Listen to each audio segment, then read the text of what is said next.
Hello friends, welcome back to wow flavours. প্রথমেই জানাই সবাইকে শুভ নববর্ষের প্রীতি ও শুভেচ্ছা। ছোটদের জন্য অনেক অনেক ভালোবাসা।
ফোড়নের জন্য কিছু মশলা দেব। দিয়ে দেব একটা তেজপাতা, হাফ টিস্পুন গোটা জিরে, দিয়ে দেব 3টে ছোট এলাচ, 3টে লবঙ্গ আর 1 ইঞ্চির একটা দারচিনির টুকরো। ফোড়নটা একটু নাড়াচাড়া করে নেব। ফোড়ন থেকে সুন্দর গন্ধ বেরোলে দিয়ে দেব পেঁয়াজ, আদা আর রসুনের পেস্ট। হাফ ইঞ্চি আদা, 7-8 কোয়া রসুন আর একটা বড় সাইজের পেঁয়াজ এখানে একসঙ্গে আমি পেস্ট করে নিয়েছি। মশলাগুলোর কাঁচা গন্ধ চলে যাওয়া পর্যন্ত ভালো করে ভেজে নেব। গ্যাসের ফ্লেমটা মিডিয়ামে রাখব। দেখুন ভালো করে ভাজা হয়ে গেছে আর মশলার কালারটাও বেশ চেঞ্জ হয়ে গেছে আর আদা রসুনের কাঁচা গন্ধটাও চলে গেছে। এই সময় দিয়ে দেব টমেটো, কাঁচা লঙ্কা আর একটা শুকনো লঙ্কার পেস্ট। শুকনো লঙ্কাটা দানা বার করে আমি একটু জলে ভিজিয়ে রেখেছিলাম, তারপরে একসঙ্গে করে পেস্ট করে নিচ্ছি। আপনারা কীরকম ঝাল খেতে চান সেই অনুযায়ী লঙ্কাটা ব্যবহার করবেন। এখানে শুকনো লঙ্কাটা আমি শুধুই কালার আনার জন্য ব্যবহার করেছি, আপনারা চাইলে নাও দিতে পারেন। এই মশলাগুলো একটু কাঁচা গন্ধ চলে যাওয়া পর্যন্ত কষিয়ে নেব। এবারে দিয়ে দেব 1/4 টিস্পুন হলুদ গুঁড়ো, হাফ টিস্পুন কাশ্মীরি লঙ্কার গুঁড়ো, হাফ টিস্পুন জিরে গুঁড়ো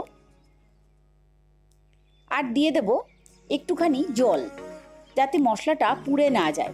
এবার সমস্ত মশলা একসঙ্গে করে ভালোভাবে কষিয়ে নেব যতক্ষণ পর্যন্ত না মশলা থেকে তেল ছেড়ে আসে।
মাছগুলো গ্রেভির মধ্যে একটু ভালো করে উল্টে পাল্টে